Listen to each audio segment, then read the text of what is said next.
Inangambahang tumaas pa ang kaso ng leptospirosis sa mga susunod na linggo. Kasunod yan ng pananalasa ng habagat na nagdulot ng pagbaha. Nasa frontline na balitang yan si JC Cosico. Baha ang dala ng habagat sa iba't ibang bahagi ng bansa. Sa bahaging ito ng Barangay 649 sa port area sa Maynila, abot binti pa rin ang tubig na pinalala pa ng high tide. Kaya ang mga residente, kanya-kanyang diskarte para maiwasang lumusong. May mga nakabota, may mga sumasakay ng pedicab at mayroon ding sa gilid na ng kalsada naglalakad. Pero ang mga batang ito, enjoy na enjoy pa sa pagtatampisaw. Di alintana ang peligro ng maruming tubig. May ilan ding sinuong na lang ang baha. Nangangamba po, sir. Siyempre po sa yung ng ihi ng daga po, sir. Diba? Lalo na pag may sugat ka, magdadasal na lang po na huwag tamaan ng leptospirosis. Ang leptospirosis kasi ay sakit na nagmumula sa bakterya na galing sa ihi ng hayop tulad ng daga.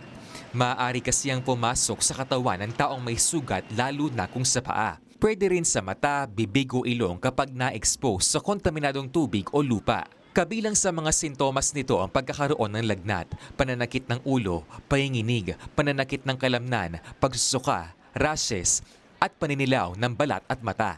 Batay naman sa datos ng Department of Health, mula January 4 hanggang August 1 ngayong taon, umabot na sa 3,237 ang kaso ng leptospirosis sa bansa. Higit 200 ang namatay. Inaasahang tataas pa ang bilang ng mga tatamaan ng sakit pagkatapos ng 1 hanggang 2 linggo kasunod ng pananalasa ng habagat. Bago lumabas ang sintomas ng leptospirosis sa isang tao, ay aabot pa ito ng 1 hanggang 2 linggo. So, kagaya po ngayon na itong linggo ay tuloy-tuloy ang pagbaha, after 1 to 2 weeks ay expect po natin na magkaroon ng kaso ng leptospirosis. Bilang paghahanda, inactivate na ng DOH ang leptospirosis fast lane sa kanilang mga ospital para sa mabilis na diagnosis at management ng mga kaso. Inihahanda na rin daw ng mga ospital ang kanilang kapasidad para makapag-accommodate ng mas marami pang pasyente. Kaya panawagan ng DOH sa publiko, hanggat maaari, iwasang lumusong sa baha. Kung ma-expose, agad na hugasan ang bahagi ng katawang nailusong at magpakonsulta sa doktor, lalo na sa mga may sugat, dahil delikado at nakamamatay ang leptospirosis pag hindi naagapan.